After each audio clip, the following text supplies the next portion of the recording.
وہاں پہ رات گزارنا ضروری ہے. بیت اللہ، اللہ تو کبھی رہے گا نہیں. عین اللہ، اللہ کی آنکھ نہیں ہے. رجل اللہ، اللہ کا پاؤں نہیں ہے. ید اللہ، اللہ کا ہاتھ نہیں ہے. اگر ہاتھ مانو تو اسلام سے خارج، آنکھ مانو تو اسلام سے خارج. لسان اللہ، عین اللہ، اذن اللہ، اللہ کا کان کبھی نہ. جسم نہیں مانتے، جو جسم و جسمانیت کے قائل ہیں وہ اسلام سے خارج ہیں. حضرت ہم جسم نہیں مانتے اللہ کا. حضرت بیت اللہ، اللہ اپنے اس گھر میں رہتا نہیں ہے، وہ لامکاں ہے. توجہ کیجیے گا، وہ لامکاں ہے. خداوند متعال کبھی کسی گھر میں نہیں رہتا. حضرات اب کسی کا یہاں شب گزارنا ضروری ہے تاکہ یہ بیت ہو جائے، یہ بیت ہو جائے.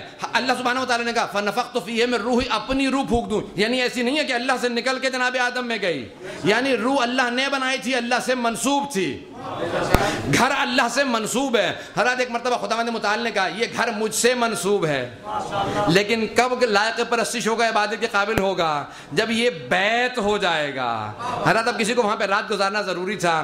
حضرات سب میں پیش کر چکا کیونکہ کل میں پوری ولادت پڑھ چکا ہوں، اس لیے میں نہیں آیا اس طرف. حضرات ایک مرتبہ مادر امیر المؤمنین وہاں پہ ایک رات کے لیے مہمان بنی، 3 رات خداوند متعال نے رکھا. مہمان حضرات مہمان تو بہت سے ہوتے ہیں، لاکھوں کروڑوں افراد حج کر چکے ہیں. لاکھوں کیا، ہر سال 27-28 لاکھ حج پہ ہوتے ہیں، 30 لاکھ 35-40 لاکھ. حضرات کروڑوں لوگ ہر سال جاتے ہیں.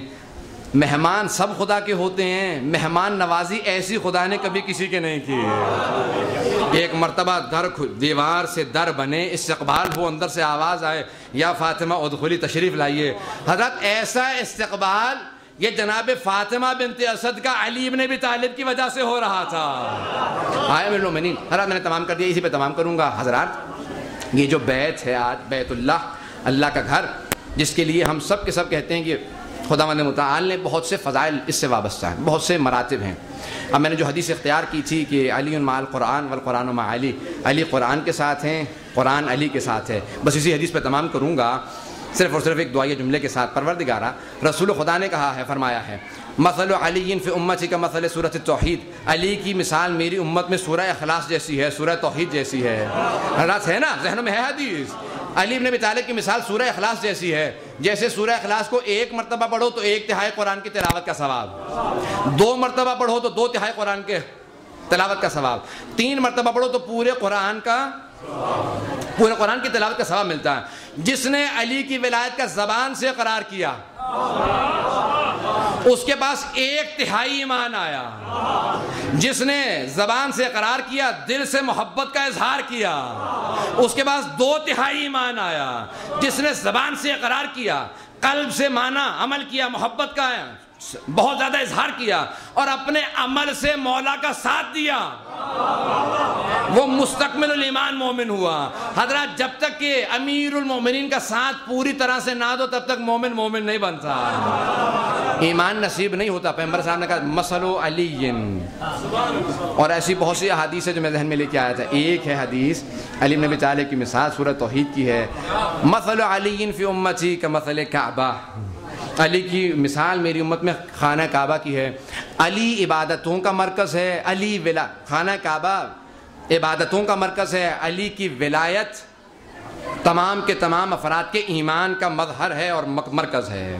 حضرات کچھ بھی نصیب نہیں ہوگا جب تک کہ امیر المؤمنین علیہ الصلوۃ والسلام سے انسان کو مودت نہ ہو، عقیدت نہ ہو. ہر ولادت ہمارے لیے عید کی طرح سے ہے، اور یہ عید تب تک عید نہیں ہے جب تک کہ ہمیں عیدی نصیب نہ ہو. مولا آج آپ کی ولادت پہ عیدی مانگنے آئے ہیں. مولا کتنے لوگوں نے مزار بنائے شریف کہہ کے فلاں شریف فلاں شریف، لیکن جہاں سب شرافتیں ختم ہو جائیں وہاں سے نجف اشرف شروع ہوتا. اب یہ ہے ہمارے امیر المؤمنین کا مقام ہے جو ہم پیش نہیں کر سکتے. مولا آج نجف اشرف کے صدقے میں مانگتے ہیں. جہاں پہ پتھر زمین میں ڈال دیا جائے تو در بن جاتا ہے. نجف اشرف کی زمین کی تاثیری ہے کہ وہاں پہ در نجف وہی ہے، پتھر در بن جائے. واحد سرزمین احادیث کے مطابق وہاں پہ مردہ دفن کر دیا جائے تو اسے فشار قبر نہیں ہوتا.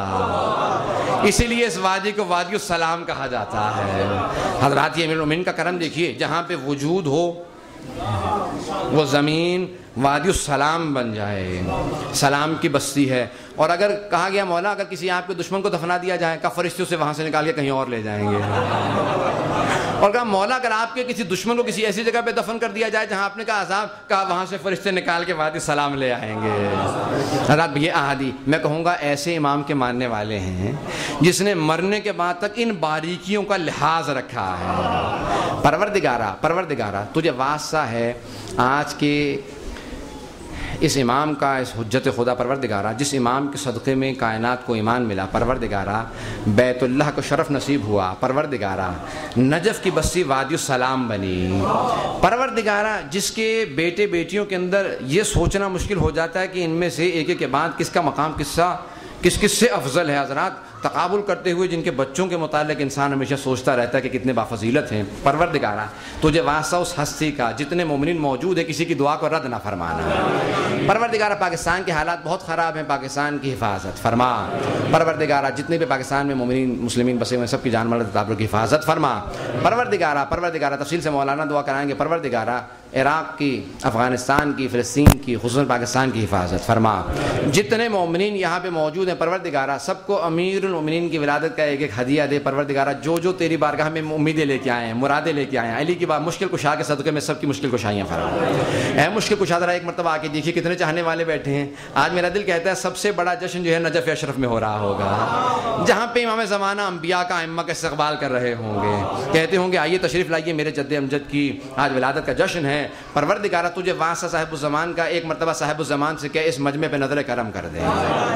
پروردگارہ بہت سے لوگوں نے اہتمام کیا ہے، اس اہتمام کو اپنے بارگاہ میں قبول فرما۔ پروردگارہ ہم سب کی عاقبت بخیر فرما، ہم سب کو امیر المومنین کی شفاعت نصیب فرما۔ پروردگارہ جتنے بھی دشمنان اہل بیت سب کو ہدایت فرما، اور جو قابل ہدایت نہیں ان سب کو غارت فرما۔ پروردگارہ طالبان کو غارت فرما۔ پروردگارہ تمام کے تمام دشمنان اہل بیت کو نصف نابود فرما۔ ربنا تقبل منا انک انت السمیع العلیم بحق محمد وآلہ الطیبین الطاہرین المعصومین۔ نعرہ صلوات۔